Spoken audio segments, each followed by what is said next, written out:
Conexão Poder. Oferecimento Mobile Escritórios. Maior criatividade por metro quadrado. Residencial Vale das Palmeiras. Seu apartamento rápido, fácil e incrível. Tubarão Esportes. A força do esporte.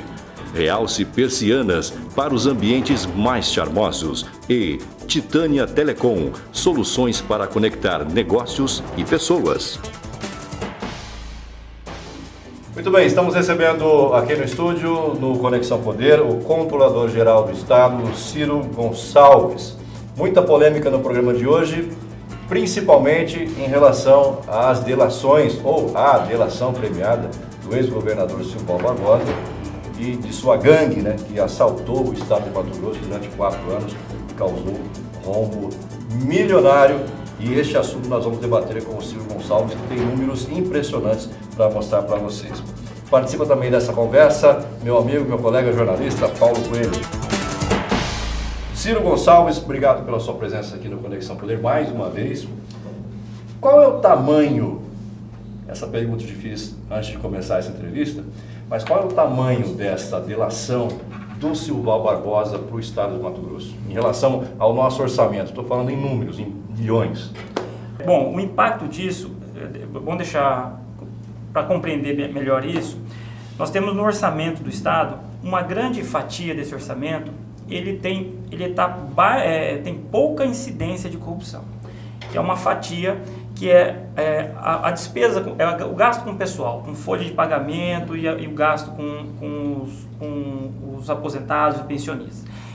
Essa camada do orçamento, ele tem toda uma realidade, uma operacionalidade diferente. Então, apartando essa grande despesa que o Estado tem, em torno aí de 50% disso do Poder Executivo, em torno de 50% disso é folha, para ficar simples para o telespectador, os outros 50% do orçamento, ele está vulnerável, suscetível a eventual ou ineficiência da administração ou corrupção. Então a pauta no momento agora é qual que é o tamanho do impacto dessa corrupção revelada dos últimos anos dentro do estado de Mato Grosso. Então, se a gente colocar aqui, os trabalhos de auditorias revelaram que de 5 bilhões de contratos auditados, nós chegamos à conclusão que 20% dele, ou seja, 1 bilhão de reais, estavam marcados por irregularidades, por fraudes de toda a ordem. Foram roubados 1 bilhão. Que foram roubados 1 bilhão, nós revelamos isso em julho de 2015, 1 bilhão de desvio desse dinheiro. Ali naquele momento não se tinha talvez a imagem em alta resolução da rota do dinheiro corrompido, para onde, quem especificamente se beneficiou, mas os problemas, as irregularidades no contrato ali estavam postas. Então, qual que é o tamanho dessa repercussão, não da delação, mas sim dos atos, porque a delação agora é uma mera revelação de todos os atos que eles cometeram no passado. Então, 1 bilhão de reais é um trabalho que deixou de ser estimativa. Quando nós fizemos a auditoria, alguns jornalistas nos perguntavam, essa é a estimativa? Não, não é estimativa. Isso é contrato a contrato, indicando aonde tínhamos problemas. Nós tínhamos problemas, nós tínhamos fraudes no contrato de manutenção das nossas rodovias, que é uma despesa expressiva para o Estado.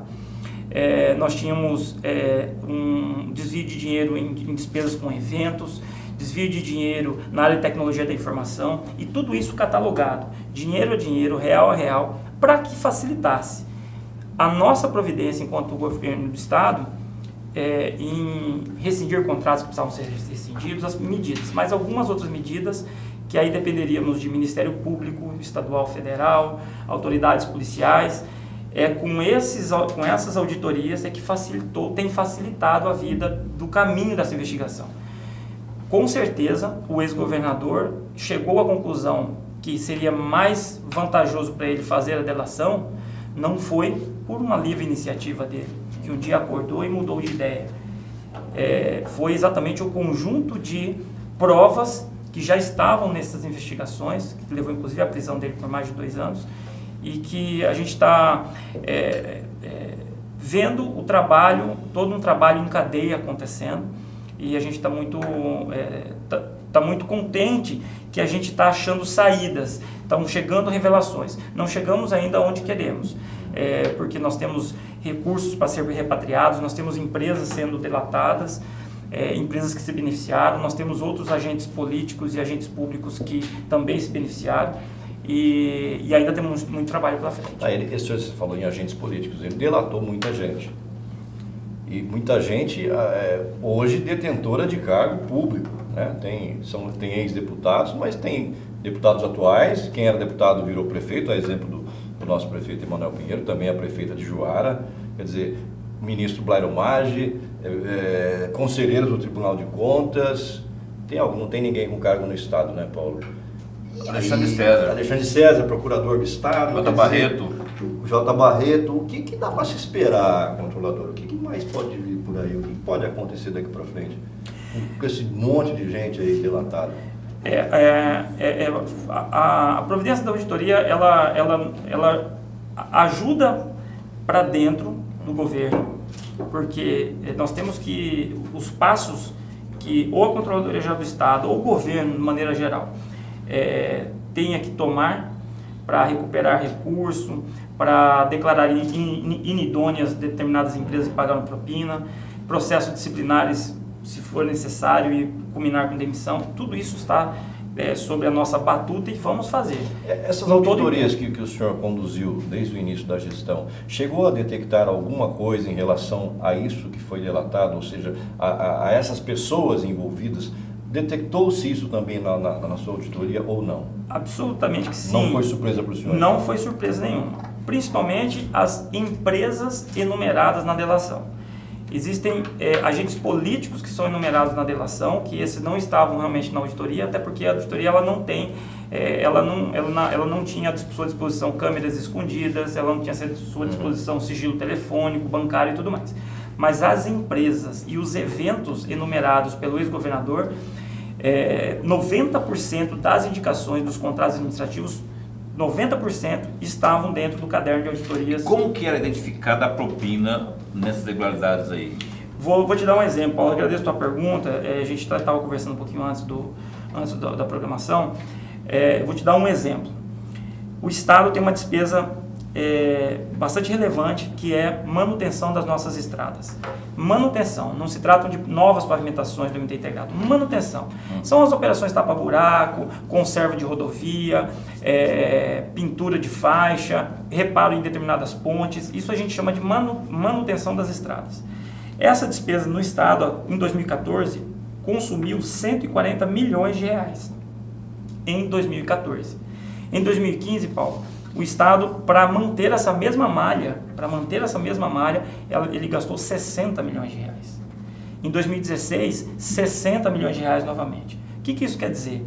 Que 80 milhões de reais por ano era o excedente para a propina. Era o excedente da propina.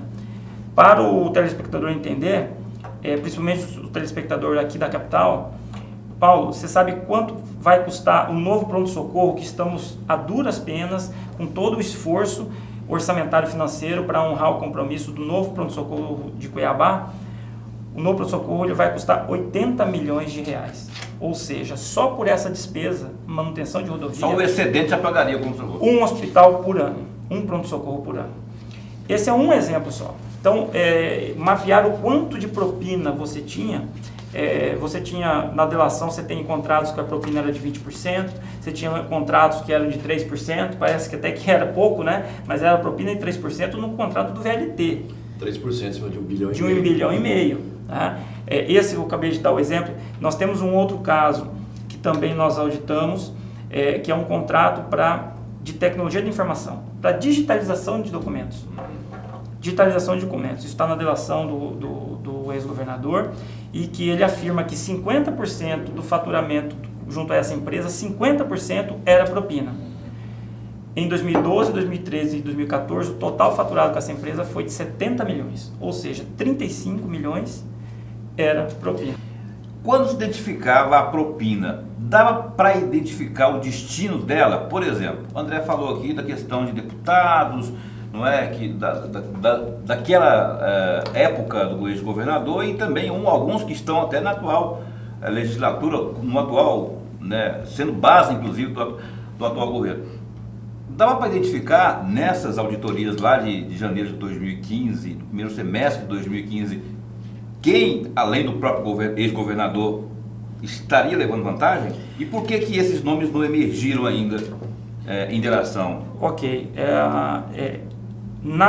Pelo relatório de diretoria, nós notamos que até 31 de dezembro de 2014, vocês até dominam também o que eu vou dizer, era notável que o Poder Executivo ele estava segregado para grupos políticos, para grupos específicos. A gente percebia uma influência de determinado ator político em determinadas áreas. Vou te dar um exemplo. Na área de tecnologia da informação, a gente sabia qual político tinha influência naquele segmento no âmbito do CEPROMAT. Mas ter influência é levar vantagem ilícita. Exatamente, porque a auditoria mostrava uma gordura... Fala nomes, controlador. Estão dentro da delação, André, estão dentro da delação. Se você pegar o caso do Detran, por exemplo, a gente sabe que o DOIA já estava fazendo a delação. Essa delação ficou enclausurada até hoje, está em clausura. Ela está enclausurada. Ninguém sabe que consta a dela. informatização, você quer dizer? Exatamente, do Detran você tem a informatização, você tinha... Abaco. Você tinha, lá no Detran você tinha a FDL, que é o do registro dos contratos. A fidúcia, aliás, tem a do lacre. Tinha é uma piada, né? Exatamente. Da fidúcia, é um roubo, né? 90% para 10% é roubo. Isso é roubo. A fidúcia é um roubo. Vamos falar a verdade, né? Você financia um carro, você vai lá no Detran alienar seu carro, tem que pagar, acho que R$200, se não me engano, para uma pessoa dessa empresa escrever no seu documento lá, alienação fiduciária. Sobre isso... Será que o Estado precisa terceirizar isso aí? Não tem um funcionário do Estado que possa fazer isso? Não é, controlador? Pode estar enganado. Precisa terceirizar esse serviço. Aí todo esse dinheiro é para essa empresa, não vem para o Estado. Sabia disso, Paulo Coelho? Absurdo. Sobre esse aí mudou isso, parece que é meio-meio agora. Exatamente. Sobre isso, a delação é muito clara. Ela coloca, o delator inclusive coloca que já tinham chegado pressões, ele usa essa expressão, pressões para que fosse rescindido esse contrato, e quando ele coloca essa pressão, havia uma pressão técnica, um relatório da então Auditoria Geral do Estado, um relatório de 2010, reiterado em 2013, acusando ao governador que aquele contrato era nocivo, a forma como ele estava sendo remunerado era um céu de brigadeiro para a empresa. Então, mas ali tinha muita propina. Foi detectado ali. Exatamente. Não é isso? Exatamente. Não quero aqui acusar ninguém, mas o que eu fiquei sabendo é que ficava-se com 100%, mas o que seria assim, os 50%, para recompor esses 50% que não ia para os cofres do Estado, esses 50% ia em forma de propina para determinadas pessoas. É isso, Paulo Coelho, ou não? O próprio Dr. Turim, que é um dos mais conceituados promotores de justiça aqui, tem dito, inclusive, que procedem algumas afirmações que constam da delação do seu Toninho Barbosa, no que diz respeito ao Detran. Ou seja, essa questão aí que está falando aí, não é nenhum exagero não. Havia ali um troço cabuloso, monstruoso. Aí o Estado, nessa atual gestão, conseguiu repactuar, né, Ciro? Exatamente. E ficou metade do faturamento ia para o Estado, né? Seria zero. Exatamente. Só que esse zero, a outra metade que não ia para o Estado, ia em propina para determinadas pessoas do Estado. Para irrigar o governo. Deputados e secretários, enfim. Só pegando o gancho só para complementar a pergunta do Paulo, Paulo, então você deu alguns exemplos, né? Eu dei o exemplo do CEPROMAT, que é a parte de tecnologia do Estado, o gasto de tecnologia com empresas na área de tecnologia do Estado era grande, então você tinha ali atores políticos que tinham uma influência muito grande nesse tema. Você tinha na Secretaria de Administração uma outra célula que tinha um modus operandi. Dá para relembrar o nome dessas empresas? Eu cheguei a tocar falei Abaco aqui, mas não tenho certeza de nada em relação a isso, tá? Ele falou FDL, como é que é? A FDL é a fidúcia, tem outras empresas que prestavam serviço. Eu só vou concluir assim, porque eu vou te dar a leitura aos olhos dos órgãos, tá? Os órgãos, que dentro do órgão você tinha várias empresas que tinham serviços sendo prestados ou fraudados dentro da secretaria. Então você tinha uma célula do CEPROMAT, uma outra célula da Secretaria de Administração, uma outra célula da Secretaria de Infraestrutura, uma outra célula da Secretaria da Copa. Esses contratos, você vai falar assim... Detran também. Detran, isso, Detran, que foi o que eu estava enumerando. Combustível, por exemplo, o assunto combustível, que é a questão da empresa que já fez a delação, os proprietários fizeram a delação, a Marmeleiro, que fornecia combustível para o Estado, inclusive para a Sinfra. Era gerido pela Secretaria de Administração. O contrato de consignação ocorria no âmbito da Secretaria de Administração. Contrato de manutenção da Consigna, aquele rolo todo com exatamente. Michor, não é isso? Isso, Michor, William Michor. Você tinha do outro lado na Sinfra. Mas ele acabou virando vítima depois, né? Isso aí dentro do processo criminal lá, esse debate criminal não está no nosso governo, na nossa jurisdição, mas compartilhando lá. Esse raciocínio. A Secretaria de Infraestrutura, você tinha as despesas do MT integrado e as despesas que eu acabei de dizer aqui de manutenção das rodovias. Então você percebia que em cada secretaria, em cada célula dessa, Paulo, você tinha determinados atores políticos que tinham maior influência. Por exemplo, no incentivo fiscal. Quem operava o incentivo fiscal era um grupo político. E tudo isso capitaneado pelo governador. Por isso o domínio dele em todos esses assuntos. Você falou de infraestrutura, eu vou perguntar... Capitaneado pelo governador, que ele disse aí, foi o Simão Barbosa, tá? Exato. Capitaneado pelo ex-governador, na verdade. Por óbvio. O senhor falou Sinfra, a questão da infraestrutura, veja bem. Aí eu vou citar nome e vou perguntar, vou até enquadrar aqui o controlador, porque o senhor foi, na época, esteve à frente dessa questão das auditorias. As auditorias lá de 2015 identificaram essa situação que envolve o deputado Nininho quanto ao Morro da Mesa, é o nome da empresa? Morro da Mesa, dos 7 milhões lá que teria pago para a concessão, teria pago propina para o governo. Isso apareceu isso apareceu lá? Ótimo, obrigado pela pergunta, Paulo, porque... Aí eu já emendo a pergunta dele, vamos caçar essa concessão ou não? Na verdade, eu vou responder a segunda. A primeira, objetivamente, a concessão dessa rodovia, ela não foi objeto dessas auditorias dos 100 dias ali naquele primeiro semestre. Dois temas que a Controladoria Geral do Estado não tinha atuação precedente, não vou nem falar de 2015, não tinha atuação precedente, que era incentivo fiscal. E concessões, a gente também não tinha trabalhos, até pela quantidade de concessões à época. Agora a gente está num processo na iminência de termos mais concessões. Especificamente nesse caso do proprietário, o deputado Nininho, não foi objeto dessa auditoria. Mas isso realmente já conecta com a pergunta do André. Quais são os passos da CGE daqui para frente? Quais são os passos da CGE? Nós estamos fazendo uma entabulação de todos os dados carregados pelo ex-governador Silval Barbosa, para que eventos narrados por ele que não foram objeto de auditoria, a gente vai ter que subsidiar a investigação, porque há essa articulação com a investigação, da CGE com a investigação. Então a gente vai ter que fazer todo o mergulho nisso. Esse é um exemplo que você deu, que é a concessão, tanto o aditivo quanto a concessão especificamente. Nós temos alguns casos de alguns frigoríficos que ele cita na delação, que também não foram objetos de auditoria, também a gente vai fazer a devida imersão. Ele cita também concessões com algumas transportadoras, essas também não tinham sido auditadas. Então a gente já tem esse dever de casa. E além disso, como eu disse, nas auditorias já tínhamos mapeados as empresas que gozavam de contratos no Estado corrompidos, fraudados, e que nós precisamos inaugurar agora com essas novas provas os processos em desfavor dessas empresas. Nós estamos sob a vigência da lei anticorrupção, são penas duras, são penas que não é só a declaração de idoneidade, tem efeito no patrimônio dessas empresas e a gente vai a fundo em todos esses casos. Então, aí eu vou, já que não está se falando nomes aqui, eu vou puxar mais um nome para a roda aqui. A questão do contrato da MT Saúde, onde havia uma ilicitude apontada, e agora veio à tona na delação do Silval, envolvendo um dos proprietários do Hospital Santa Rosa, que é o deputado Maluf.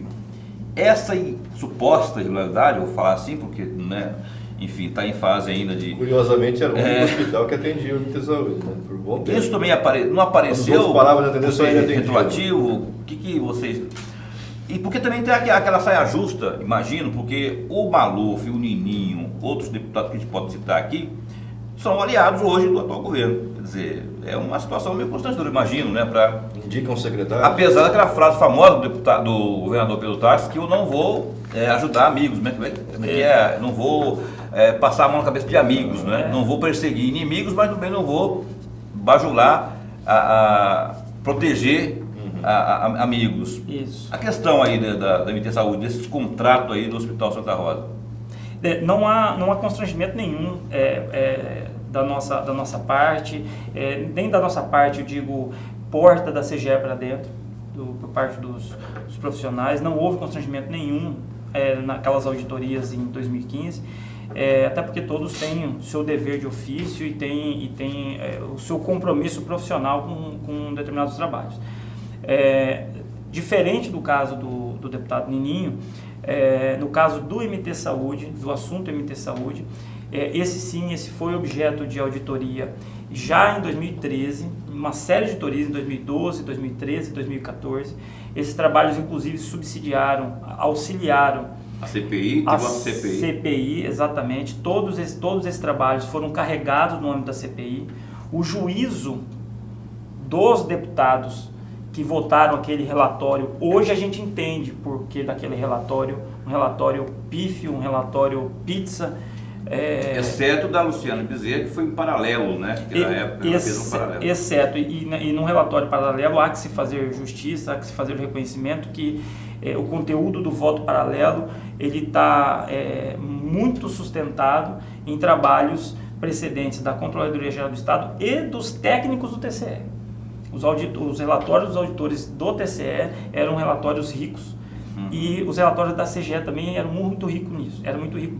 Então, se houve um constrangimento no âmbito da Assembleia, quando conduziram a CPI, essa é um debate que não deveria ser, aí uma convicção pessoal que não deveria ser, porque estavam pendurados nesse plano, nesse assunto, a saúde, não de servidor, saúde do cidadão. Pessoas morreram na fila, morreram por desatendimento, vocês acompanharam e cobriram isso. Então, todo esse trabalho, a gente domina muito bem o assunto MT Saúde. Esse assunto chega à delação do ex-governador, a delação dele casa bastante com o conteúdo dessas auditorias. Isso eu posso te garantir. O que eu chamo de casar? Quando ele indica o valor que teria sido negociado um determinado valor por causa de um passivo que o Estado tinha com a rede credenciada. E se fala-se em 4 a 6 milhões de reais por conta desse acordo. O trabalho ele chega no valor de 6 milhões de reais. Esse trabalho, na época, ele foi submetido, ele já está dentro de uma ação penal, porque é muita informação da delação do Silval, mas uma parte do que ele está contando já está inclusive em ações. Dr. Turim é titular de uma ação do MT Saúde que trata isso, que trata essa fraude que aconteceu ali no MT Saúde. Eu não recordo agora o ano, mas eu acredito que foi no ano de 2012 ou 2013 que aconteceu esse ponto, essa fraude aí num acordo que foi feito no passivo do MT Saúde. Eu vou voltar na questão do constrangimento e vou botar essa questão que o André levantou aí, que eu acho que o senhor nem respondeu. A questão do Nininho, o Morro da Mesa lá, se não há constrangimento, por que o governo não suspende esse contrato então com o Morro da Mesa, uma vez que, além de ser deputado, Nininho ainda é situacionista? Vou te dar está correto, Paulo, a questão da suspensão. E até pelo discurso do próprio governador, pela moralidade. Você está correto, Paulo. A sede mesmo de que, poxa, precisa de mais prova, tem uma delação e precisa. A gente sem contar pelo serviço que é mal prestado também, né? A manutenção naquela rodovia deixa a desejar. A gente tende a fazer essa réplica e cancelar. Né? Mas eu vou te dar Está comedido o governo? Está com receio de uma revelaçãozinha? Não, porque é o seguinte, Paulo, das empresas enumeradas na delação, nós selecionamos, já fizemos esse teste na quinta-feira passada, nós arrecadamos todas as empresas que constam na delação, sobretudo aquelas que possuíam contratos administrativos. Essas empresas, em 2014, elas faturaram no Estado, em 2013 faturaram no Estado 247 milhões de reais. Várias empresas de combustível, terceirização de mão de obra, manutenção de rodovia, 247 milhões de reais em 2013. Em 2014, elas faturaram 199 milhões de reais. 2014. São quantas empresas você está falando aí? Aqui passa... Mais ou menos... seguramente passa de 20 empresas. 199 milhões de reais. Então, com a auditoria em 2015, Paulo, eu faço a auditoria e concluo isso em julho. Isso permite que o Estado chegue e rescinda todos os contratos que estão com regularidade ou indício de corrupção. Tem contratos que estão ali pendurados, alguns serviços públicos acontecendo. A gente precisa entender isso. O que eu posso dizer para você é que em 2017, essas mesmas empresas faturaram no Estado 1.700.000 reais. O que quer dizer isso? Contratos foram rescindidos, repactuados, prorrogados o suficiente para se fazer uma nova licitação. É assim que funciona. A delação, quando acontece a delação do ex-governador, pontualmente a questão do deputado, da concessão do deputado Nininho, é matéria a ser rescindida. É fato que os indícios que o ex-governador traz intui essa direção. Mas a gente tem que pensar que você tem ali a manutenção da rodovia sendo feita, nós temos um serviço público ali pendurado, mas esse governo não vai alisar esse respeito. Não, a prova é isso. A concessão, o governo dá manutenção temporadamente, abre uma licitação nova e conceda para outra empresa. Exatamente isso. Você precisa fazer a porta de saída, mas com responsabilidade. Eu chamo de responsabilidade sair desse faturamento de 247 milhões de reais, com essas 20 empresas que eu estou enumerando aqui, para 1.700.000 reais. O que é isso? Exatamente essa providência que você está dizendo. Independente se é empresa de político, de parlamentar... O Estado gastava 247 milhões com alguns contratos. Exatamente. E esses contratos hoje viraram 1.700.000. 1.700.000. Mas reduziu o número de empresas? Reduziu o número de empresas, porque, veja só... Mas o que era isso? Era roubo, superfaturamento? Superfaturamento, sacar... Dinheiro em cima da mesa do chefe de gabinete do governador, ex-governador. Quando a gente olha aquela pilha de dinheiro... É de lá que vem. É disso que vem. André, concretamente, André, é disso que vem. A imagem, ela ilustra bem, porque senão eu vou ficar falando de números aqui em reais, para o telespectador, é algo, quase uma ficção. Ali é a realidade. Para encerrar o dinheiro na gaveta do Silvio. Encerrando esse ponto aí, vai se caçar essa concessão, então. Não há outro caminho. Com base nesses indícios, com base Isso é muito bonzinho, com base nesses indícios, você tem que notificar a empresa. O secretário Marcelo acabou de fazer com o caso da Petrobras, que é um evento citado lá, são 6.600.000 reais pagos indevidamente, em que eu não posso, em 6 milhões de reais, 6.600.000, tocar a campainha da empreiteira e tirar de 6.600.000 reais. É assim que funciona. Porque o governo, vou dar um exemplo, a gente conversava um pouquinho antes de a gente entrar, sobre incentivos fiscais. Esse governo desenquadrou as varejistas de eletrodomésticos do programa de incentivo fiscal. O incentivo fiscal foi criado para produção, para a indústria.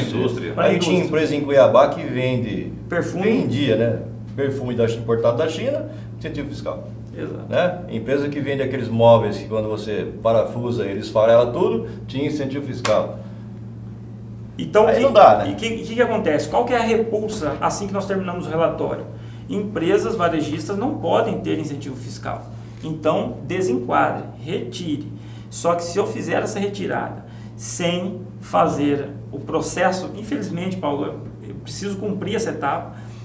No judiciário, essa empresa volta a ter como recurso, né? Como aconteceu numa empresa que o senhor estava me falando nos bastidores, né? Exatamente. Explica um pouquinho dessa situação. Eu queria concluir o raciocínio aqui dessa questão, porque essa fase recursal, ela é viva, ela é líquida e certa, quer dizer, não adianta você simplesmente romper que o cara vai atrás. Ele está me contando, tiraram o incentivo de uma empresa de varejo? Exatamente. Entrou na justiça, o juiz obrigou o Estado a devolver. Liminarmente. Você vai ter que me engolir. Dizer, né? É isso. Então, vamos pegar um outro assim, exemplo. Toma que o Felipe Melo é seu, né? É mais ou menos Eu isso. vou pegar um outro exemplo que até aconteceu, vocês reportaram bastante isso, não foi do Estado, mas foi agora recente da Prefeitura de Cuiabá, que é a questão, me parece que da PPP da iluminação.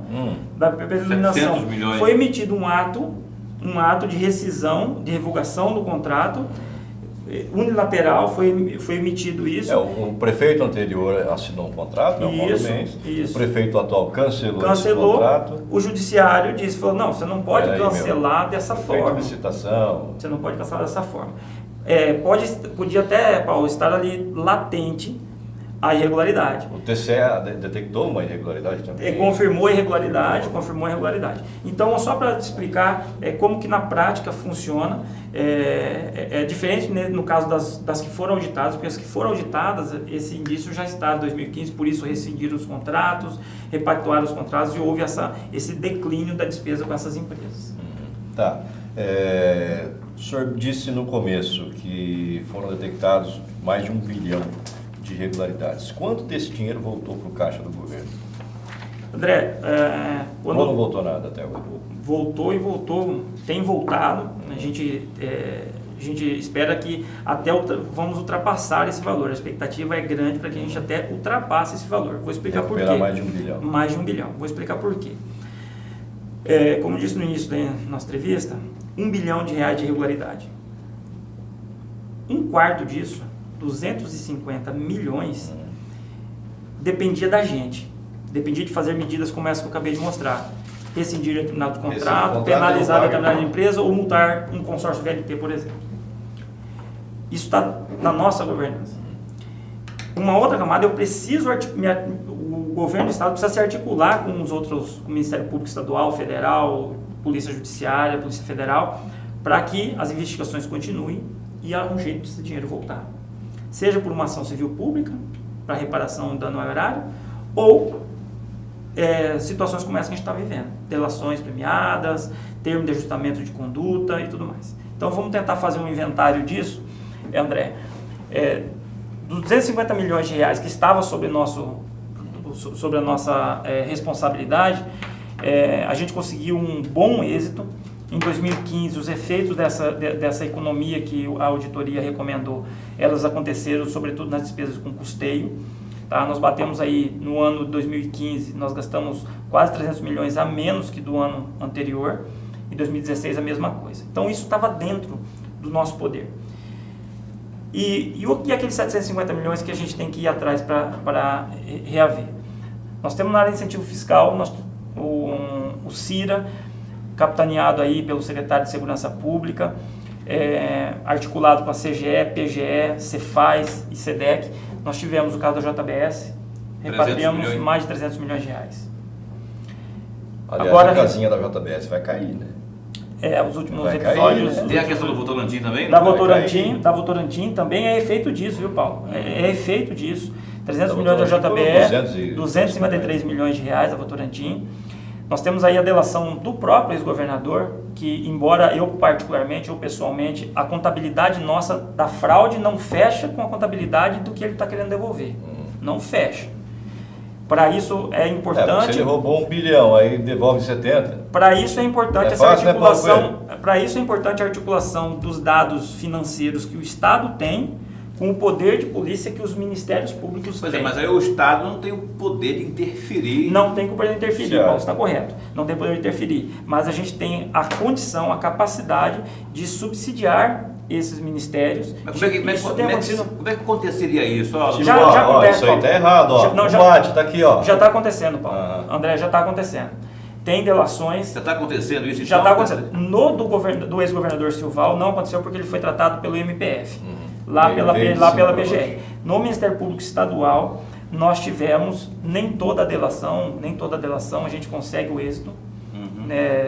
Todas as delações que estão sendo operadas pelo Ministério Público Estadual, a CGE tem sido convidada a sentar à mesa para auxiliar tecnicamente o nosso colega promotor que ali está sentado, porque o promotor está diante de uma nova tese de verdade e a gente precisa fazer esse contraponto Então, a iniciativa parte do Ministério Público com o governo. Com o governo, isso. Daí a importância do CIRA. Você percebe? Você ter essa mesa redonda. Então nós temos, vou só recapitular, Paulo, mais 300 milhões de JBS, Votorantim 253 milhões, a delação do ex-governador, que no âmbito estadual, na faixa de 46 milhões, se não me engano, mais os 80 na jurisdição federal, 130. Nós temos o caso do ex-secretário de administração César Cílio, Pedro Elias, empresa de combustível Marmeleiro. Então, esses são os recursos que estão voltando para os cofres do Estado. Quem devolveu o dinheiro, vai devolver dinheiro é o Silval. O Pedro Nadaf não vai devolver. Éder Moraes não vai devolver. Maurício Guimarães não vai devolver. Quem mais, Paulo Pedro? Pedro Elias não vai devolver. Empresas também, né? Empresas não vão devolver. Empresas também. Quem mais nessa quadrilha toda aí, Paulo Pedro? Me lembra os nomes aí? Os nomes principais, os barões, você acabou de citar aí. São só esses? Não, tem mais. Mas os barões, os esses principais... aí não vão devolver dinheiro, né? A quadrilha vai lá, assalta o Estado e fica por isso mesmo, né?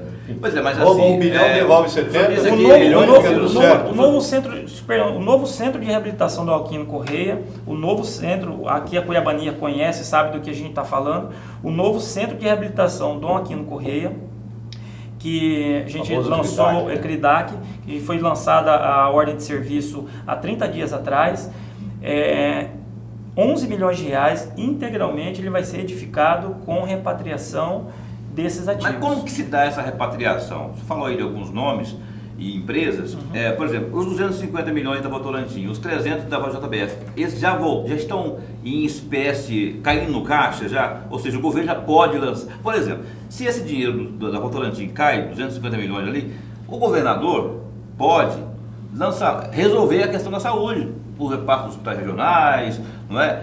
Dos filantrópicos, enfim, e zerar. Como conseguiu aí dar um fim a discussões da RGA. Esse dinheiro já está caindo no caixa do governo? Já. O governo está contabilizando, está contando com ele? Já está contabilizando, Paulo, e já está executando. 250 milhões de reais, 253 milhões de reais da Votorantim, desses 250 milhões de reais, uma parte deles é para a gente saldar o compromisso que o governador já fez. É uma mistura de compromisso de governo e de necessidade de governo e sociedade, que são as filas que vai ser pilotada pelas filantrópicas, que foi lançado pelo secretário Luiz Soares. Desses 250 milhões, 35 milhões é para zerar a fila dessas cirurgias eletivas. Mas é muito dinheiro, rapaz. Um bilhão. Vamos deixar essa micharia dos 250 milhões aí da Votorantim, vamos pegar os 300 milhões lá da JBS. Esse dinheiro, se for usar para investimento, coisa básica, por exemplo, o governador prometeu aqui, não faz muito tempo, construir os tais, como é que chama esse negócio aqui, ganha tempo. Segundo, no Conexão Poder, ele mesmo disse que seriam uma espécie, 8, não sei quantos seriam, não foi feito ainda. Aquela questão do hospital das crianças ali, como é que é o nome? A cidade da saúde. Sim. Aquilo também é algo que poderia ser resolvido com esse dinheiro. Centro de reabilitação do Alquino Correia Isso é na cidade da saúde. É na nova cidade da saúde. Vai ser lá. Vai ser lá. Esse dinheiro roubado todo, o dinheiro roubado, você está voltando, ele pode ser, já que nós estamos falando... Só com esse 1 bilhão que ele roubou, você concluiu o VLT, por exemplo. Por exemplo. Ou então a questão da saúde, que é o mais latente. Ou resolveria o problema da saúde. A cidade da saúde lá seria construída. Se o Silval vai devolver mesmo os 80 milhões, se o Pedro Nadaf e todo mundo vai devolver, esse dinheiro pode, se o governo... Estamos falando de um governo probo, estamos falando do Pedro Táxi, que veio, que sempre teve na sua vida pautada por isso. Então, se o dinheiro está voltando, não é para pagar dívida ou é para pagar dívida? Esse dinheiro vai para pagar dívida? Aí que está, Paulo. Porque se for pagar dívida é um saco sem fundo, não adianta. Sim. Paulo. Ele tem que vir carimbado, né?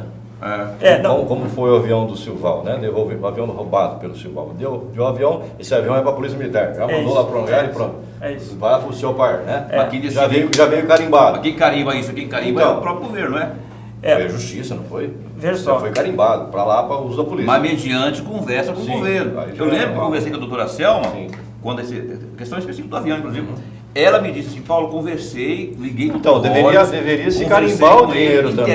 Dessa forma. Interessa para o senhor? Interessa, então vem. Perfeito, não estou dizendo que tem que ser impositivo, tem que ser conversado e se carimbar. Vamos carimbar esses 70 milhões para a saúde. Então, vai para a saúde. Vamos carimbar esse dinheiro aqui que vai devolver para terminar o pronto-socorro. Carimba e pronto, termina. Eu acho que tem que ser esse acordo. É assim que tá se operando, tá, Paulo? É exatamente assim que está se operando. É óbvio que algumas despesas, uma parte da devolução desse recurso, ele está socorrendo as necessidades cotidianas da administração. Isso é inegável. Mas eu poderia enumerar aqui: Centro de Reabilitação do Aquino Correia, ele não vai ser reformado. Vou explicar isso para o telespectador. Ele não vai ser reformado. Vai ser construído um novo Centro de Reabilitação do Aquino Correia, moderno, adequado às necessidades da comunidade, com recurso integralmente repatriado por essas delações. A fila da saúde, 35 milhões de reais, ele vai ser remunerado os procedimentos das cirurgias eletivas para acudir essa demanda reprimida, essa demanda gigantesca que existe por essas cirurgias. As construções de escolas, só para você ter uma ideia, em 2012 a 2014, o governo, enquanto ele estava superfaturando o conserto das rodovias do estado por 80 milhões, o ex-governador Silval Barbosa, enquanto ele superfaturava 80 milhões de reais nessa despesa, 80 milhões de reais no ano era de superfaturamento. Em 3 anos, ele não conseguiu gastar esses 80 milhões em 3 anos com construções de escola.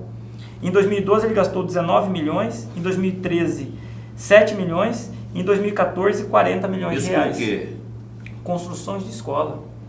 80 milhões por ano olha a falta que isso fez. E um comparativo agora. Aí o Pedro Táxi vem de 2015, já consegue. E está construindo as escolas, está gastando. Em 2 anos nós estamos gastando. Em 2015 nós aplicamos 47 milhões em construções de escola. E em 2016, 46 milhões em construção de escola.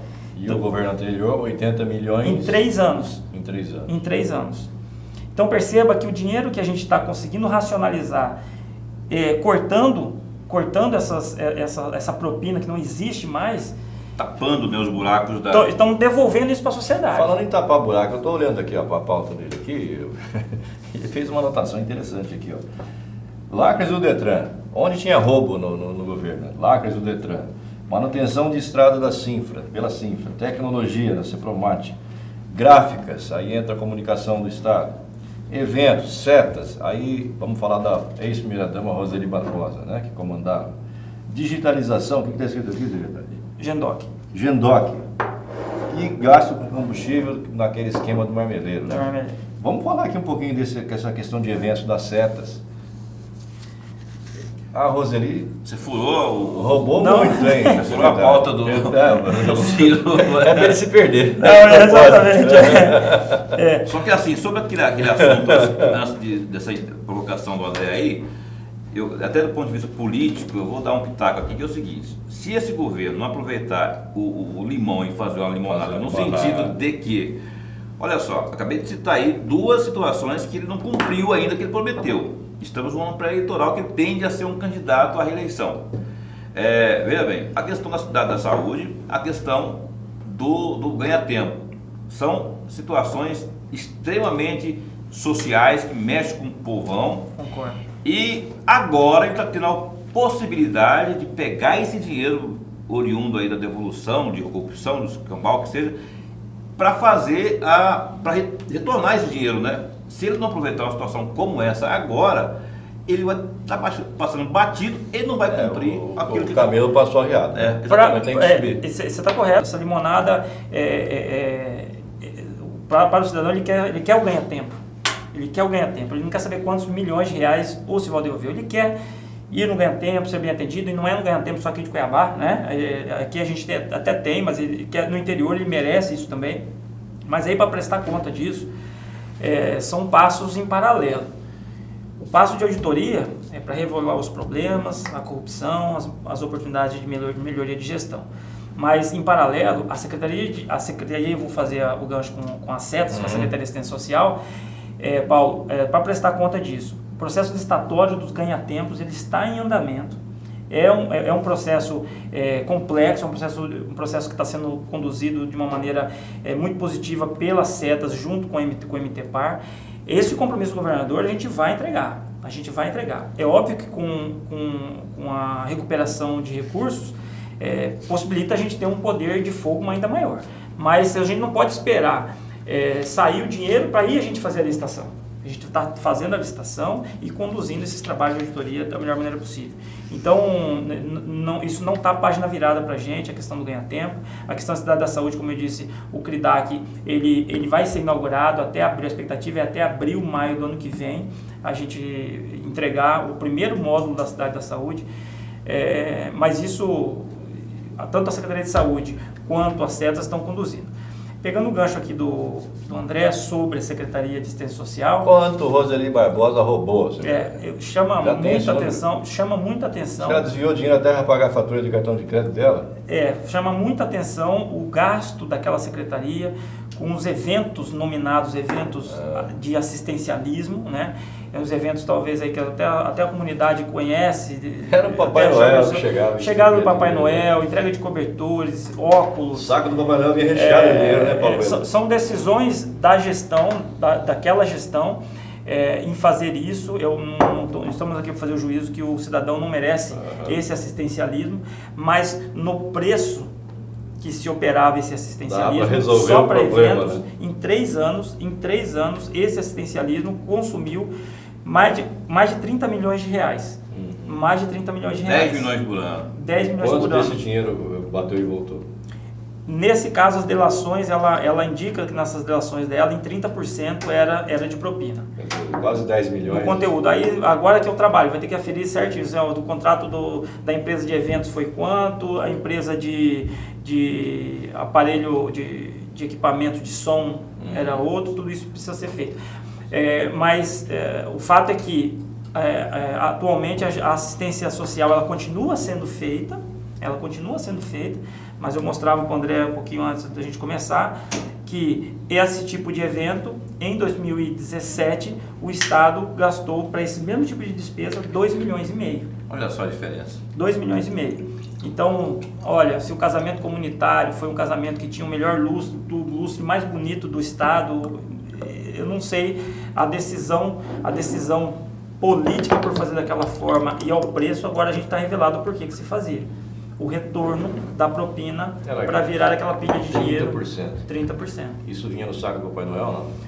Eu acredito que não, acho que foi para na mesa do Silvio. Do chefe. Vinha no saco do Papai Noel, ia para a mesa do Silvio. Na gôndola ali do Silvio ali. Quanto é que é o seu mesmo? Gôndola, exatamente isso. É isso, quando a gente aquela cena ela é impactante. Foge. Aí vem a deputada fala vem e fala assim, né? Tira do RIF e dá para mim. Aí depois fala, não, aquilo era uma dívida. Olha. E só fazer o registro, né, André? Aquilo ali foi o pagamento de um mês.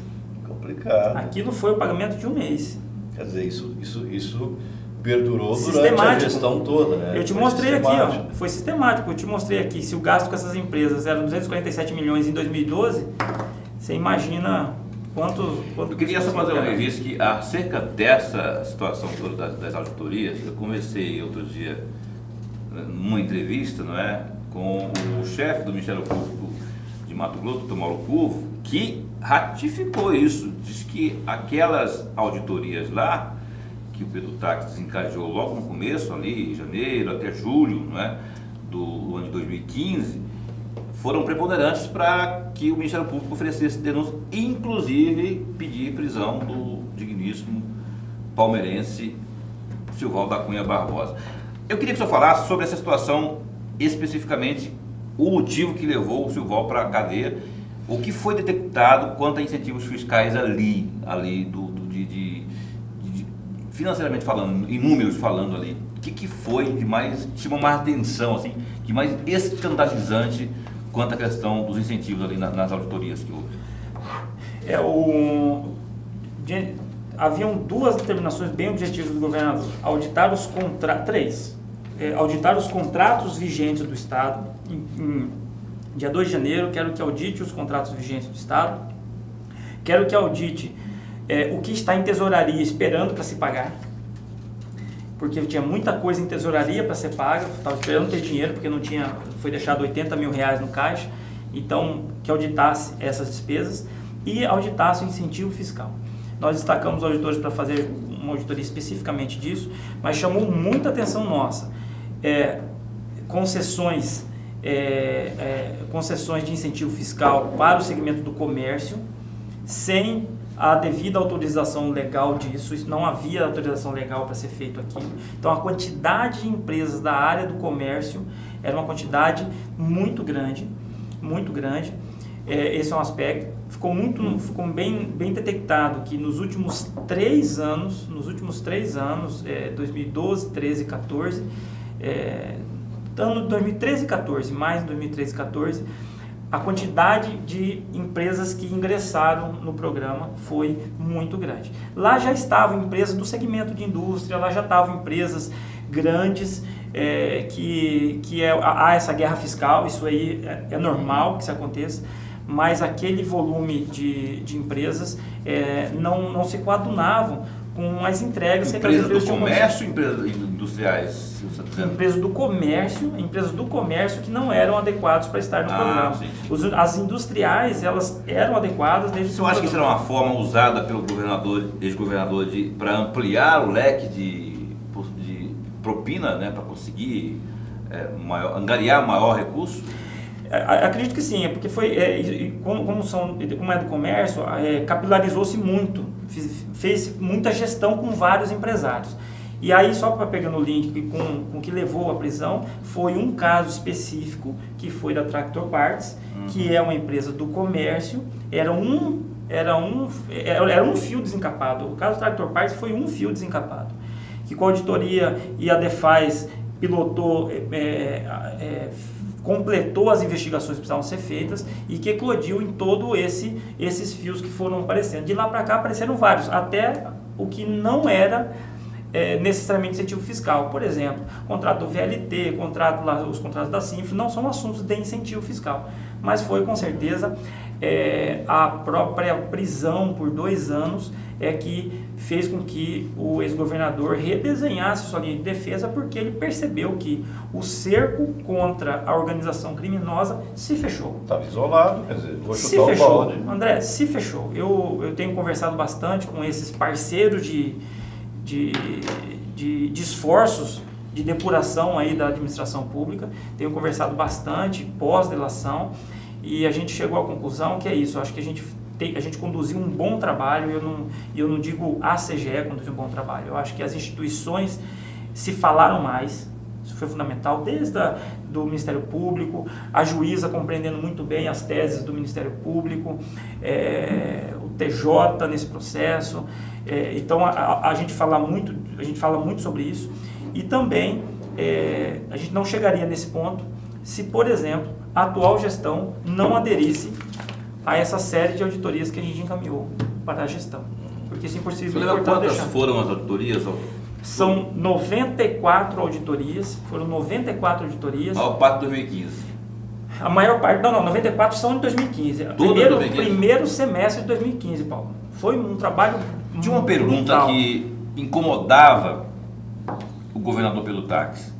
Eu, inclusive, já fiz essa pergunta algumas vezes para ele, mas não para incomodar, porque sabe como é que é? Repórter, né? Pergunta.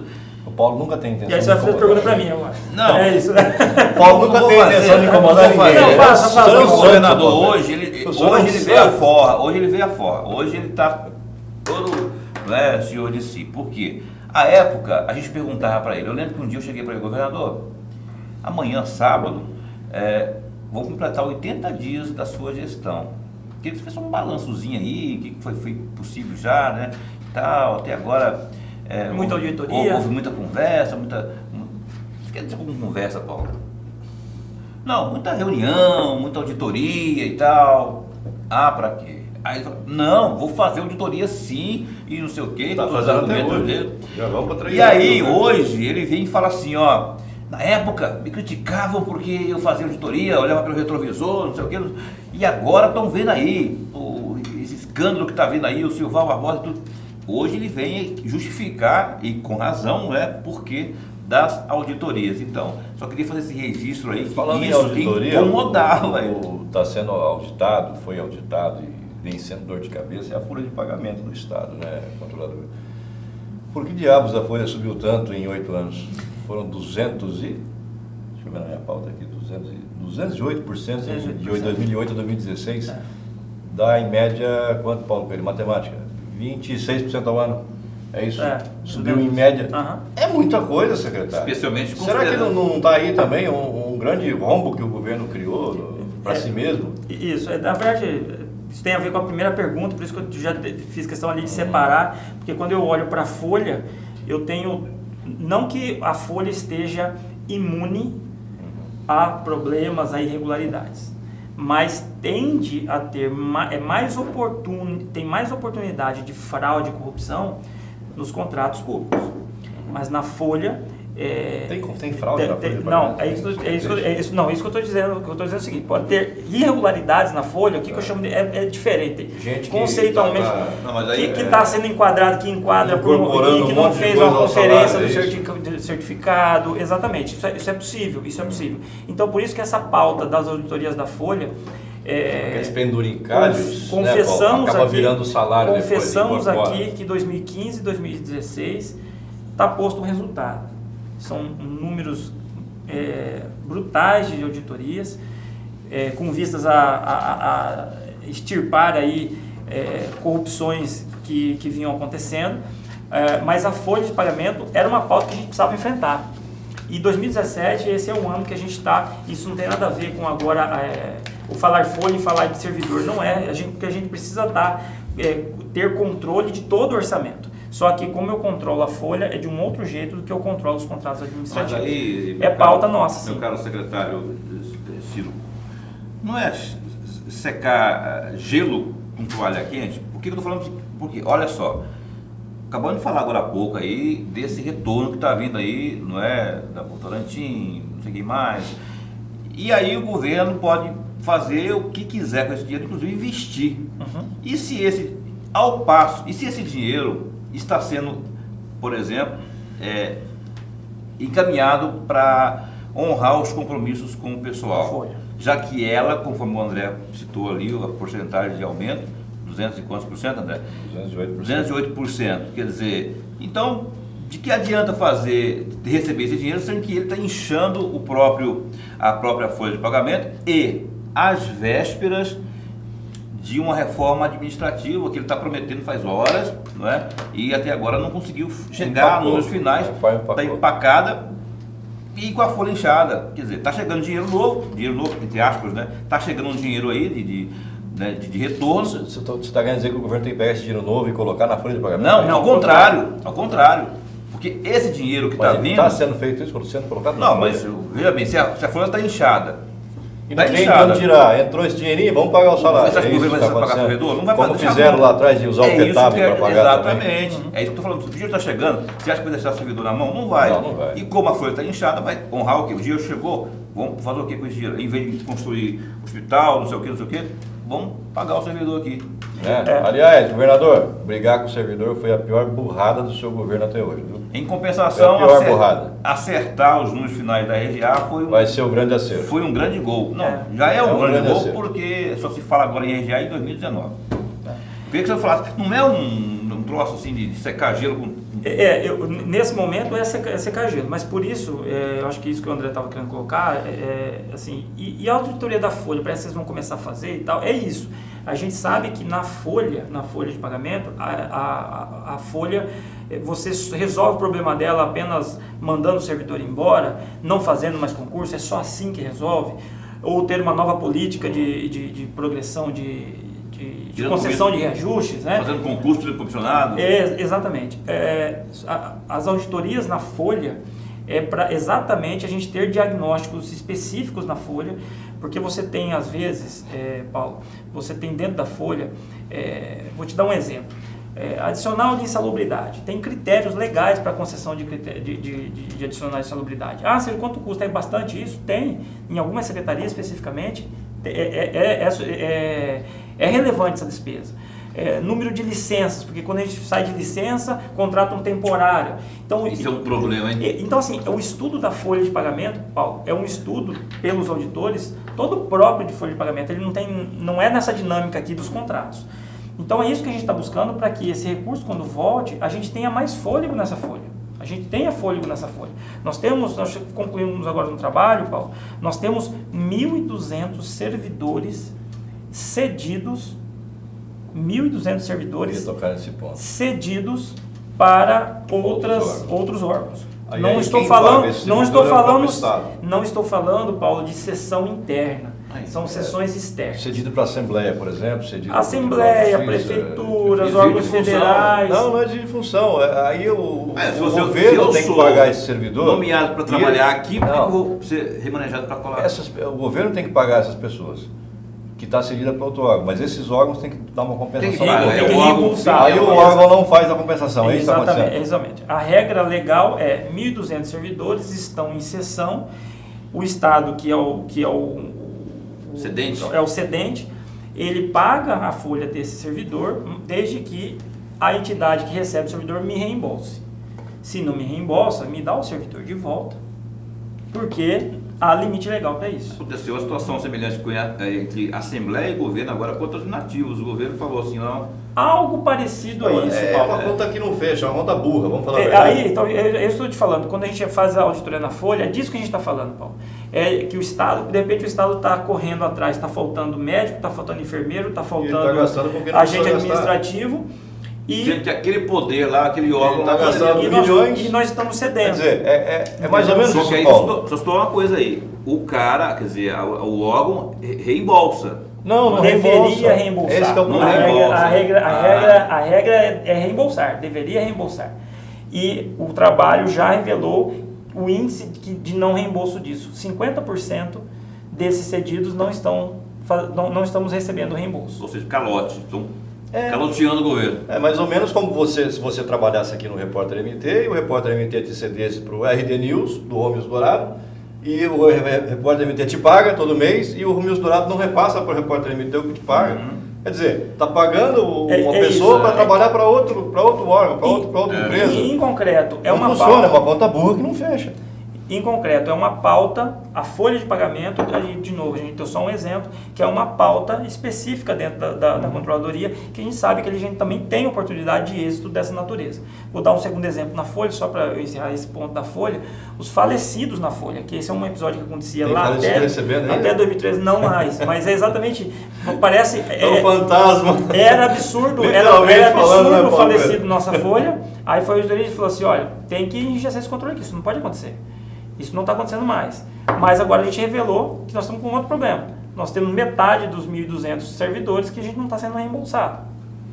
Vocês sabem identificar os órgãos para os órgãos, o nome do servidor, para quem que cede, tudo isso não pede de volta. É isso, a providência agora do relatório é pedir... Ou ele, assim, ele tem que me o que é pior, muitas vezes o cara está cedido e nem aparece lá no órgão, né? Tem esse detalhe, né? Tem esse detalhe. Agora vai ter que trabalhar, a moleza acabou. A gente está chegando lá.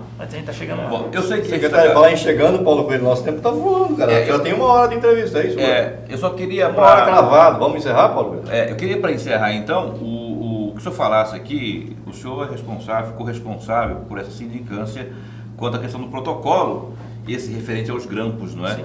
A fraude que houve lá, o próprio governo identificou por meio de uma, auditoria ali, que houve fraude de fato ali. E aí, através disso, após isso, determinou uma sindicância. Essa sindicância hoje, já temos o quê? 30 dias que ela já começou, não é? Já apurou o quê? Já se sabe quem foi o cidadão que burlou lá o sistema. Por que você apontou o dedo para mim, seu Paulo? Você não trabalha lá, né? Mas já quem sabe. Foi o cidadão apontou para mim, sabe, né? Quem que é já quem fraudou, trocou senha, enfim. O que tem de informações hoje? As informações oficiais que eu posso reportar é o resultado de um trabalho concluído que é da auditoria. Você falou, eu posso reportar, é importante você falar isso, porque tem coisas que não pode revelar. Você não pode reportar. Não, porque eu deixo eu explicar com bastante clareza. Não, porque é um trabalho de investigação. O relatório de auditoria, esse é um trabalho já concluído e eu já posso reportar. Então, vamos que lá. é o resultado do relatório de auditoria, que foi concluído há uns 40 dias atrás, em que nós fizemos uma auditoria, uma auditoria eletrônica no sistema de protocolo do Estado, com levantamento, talvez fique muito técnico explicar isso para o telespectador, dos logs do usuário, do servidor que tem um login, uma senha, para fazer, alimentar o sistema de cadastro, tramitar processo. Essa auditoria ela foi feita no banco de dados do sistema, ela já foi concluída pela Controladoria Geral do Estado. A auditoria foi feita pela Controladoria Geral do Estado e nós mapeamos, identificamos com digital qual foi o usuário, qual foi o servidor / usuário que fez a alteração no sistema de protocolo. Já se sabe o que é esse servidor. Já se sabe, ele atua no sistema, na gerência de protocolo da Casa Civil, e por essa indicação de quem é o servidor, é que aí agora nós temos o indício da materialidade, que a gente chama, e de autoria. O servidor já sabe que isso Aí, já sabe. Aí agora o servidor já sabe, por conta exatamente da sindicância, que é notificado a esse servidor, para que esse servidor, Paulo, ele traga as circunstâncias o que levaram a fazer aquela alteração. E para o governo é importante trazer, não sei agora, acredito que não, mas para o governo é importante trazer esse nome à baila, né? O governo já tem o nome, mas não pode dizer. Né? Porque, para tirar essa mística que existe aí, de que o governo fraudou a fraude. Exatamente, o governo está por trás, que o governador está por governo trás, fraudou, que o secretário-chefe da Casa Civil está por trás disso. Então, se tem um figurão lá que chegou-se nele, que ele que fez, aí é uma figurinha. Né? A auditoria, Paulo, ela foi, tão logo ela foi determinada pelo governador, foi de imediata a determinação, porque não queríamos que pairasse essa dúvida, se de fato alterou ou não alterou o protocolo, porque alterou. O governador determinou a auditoria com máxima celeridade, mas também com total segurança técnica nas conclusões da auditoria. A auditoria ela foi conduzida por 2 auditores da CGE, sem qualquer intervenção na opinião e nas análises, nas conclusões dessa equipe, e foi feito isso num bom tempo. Haja vista que ficou-se essa dúvida, várias investigações estão em andamento, essa aí a gente já concluiu, já compartilhou isso com o governador, compartilhou isso também já com a sociedade, através dos veículos de comunicação, abrimos aí as informações, e o próximo passo é exatamente a sindicância. A sindicância é a etapa, como eu explicava, é a etapa em que o servidor vai trazer que contexto, ele vai oferecer a ele a oportunidade de falar sobre o assunto. Precisamos respeitar isso para todo cidadão. Ver se alguém mandou, se tem alguém por trás, perfeitamente. Na verdade, a sindicância ela vai com 2 objetivos. Trazer, circunstanciar aquilo que eletronicamente já está apontando, e para isso a gente vai atrás de testemunhas do próprio servidor, ou testemunhas que ele for a rolar, e também atrás, o nosso engajamento é para localizar, inclusive, o processo físico, porque até hoje esse processo físico nem havia, não foi localizado na Casa Civil, e nem havia original, não está na Secretaria de Segurança Pública. Toda essa discussão em cima da questão do protocolo, se foi fraudado, se não foi fraudado, na verdade, está querendo mostrar que o governo não sabia da história do grampo. É essa a realidade. Essa é a realidade. Mais importante. Eu não sabia. Mais importante do recado é a convicção de que fisicamente realmente o processo não chegou à mão do governador. O governador ele quer saber por que não chegou à mão do governador. A CGE já explicou que assim, não, de fato houve um protocolo naquele dia, e o fato a sindicância exatamente para alcançar o porquê que esse físico não chegou à mão do governador. Por que então está havendo aí uma insistência do Ministério Público e até do Judiciário, leia-se Orlando Perry, uma insistência de que ali tem caroço no angu, que tem secretário da Casa Civil envolvido, que tem gente do governo ali omitindo informação ou por trás dessa fraude? Eu diferente da postura da postura, da iniciativa do desembargador Orlando Perry, de já antecipar o que ele acha que pode ter acontecido, como eu disse, eu não estou falando no que eu acho, eu falo em cima do que eu tenho uma auditoria concluída, concluída, compartilhada, que de fato nós não iríamos nos furtar de colocar de fato. Proposta por quem? Isso eu afirmo, e a sindicância, eu não me aventuro a colocar a sindicância, porque a sindicância está em curso. O processo que está em curso, eu não posso me antecipar em conclusões, porque eu preciso ter os documentos.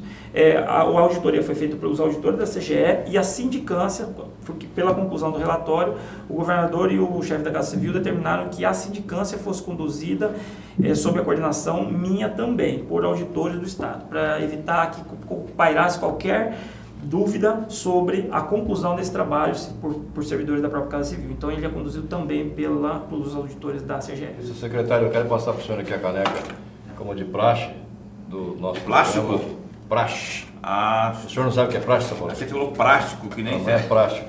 Que nem o Roberto França, plástico. Mais uma caneca para o senhor. O senhor tem uma coleção já, não tem? Tem coleção de uma?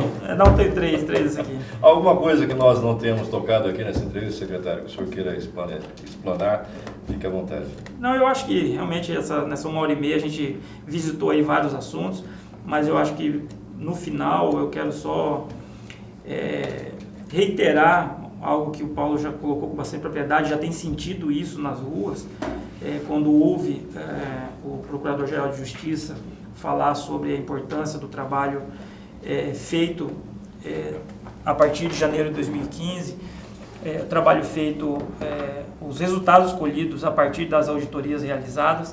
Realmente, Paulo, a gente tinha essa preocupação de em 2015 sermos rotulados como os trancadores de rua do Estado.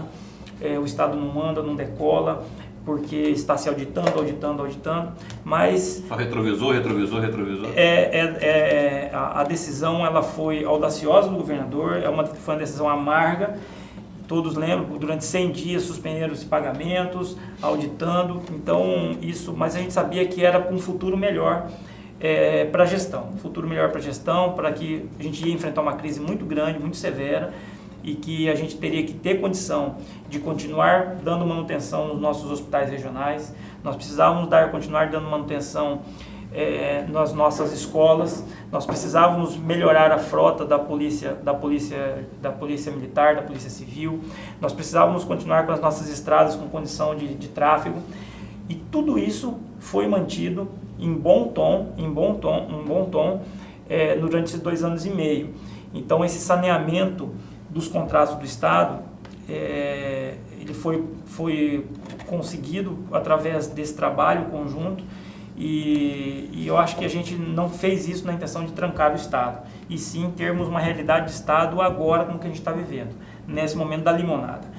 O cidadão olhar e falar assim, bom, deixa eu ver se eu entendi. Um ex-governador foi preso, seus ex-secretários foram presos, eu estou em tornozeleira, uma parte do dinheiro está voltando. Politicamente, nós devemos ter um novo ambiente em 2018, eleições vindo em 2018, nós temos aí um novo ambiente, então era para isso que a gente fez, era manter o Estado funcionando com os serviços essenciais, honrando compromissos que o governo fez, mas tendo uma nova forma de fazer a gestão, uma gestão séria, uma gestão com responsabilidade, uma gestão atenta aos controles. O governador ele é muito controlado, ele quer saber de todos os números, ele quer saber do passo, do resultado. Monitorar o que a gente auditou tem sido tão importante quanto auditar. E a gente tem monitorado isso, os atuais secretários sabem de que esse monitoramento acontece, coisa que não acontecia na gestão passada. Tá certo, obrigado, secretário. Eleição ano que vem vai ser bem diferente mesmo, né, Paulo Pedro? Para achar alguém sem tornozeleira vai ser complicadíssimo. E Jaime Campos, né? Saber quem que vai estar sem. Sem tornozeleira para ser candidato. Vai ser difícil. Vai ser difícil. Secretário, obrigadíssimo pela sua presença aqui no Conexão. Foi ótima entrevista. Paulo, meu amigo, obrigado mais uma vez pela parceria e companheirismo de sempre. Tá bom? De boa, estamos sempre a postos aqui para entrevistas tão polêmicas boas como essa. Obrigado, Vicente Casa, obrigado pela sua audiência. Uma ótima tarde, uma ótima noite, uma ótima manhã. Qualquer hora você assiste. Até a próxima, tchau. Conexão Poder. Oferecimento Mobile Escritórios. Maior criatividade por metro quadrado. Residencial Vale das Palmeiras. Seu apartamento rápido, fácil e incrível. Tubarão Esportes, a força do esporte. Realce Persianas para os ambientes mais charmosos. E Titânia Telecom, soluções para conectar negócios e pessoas.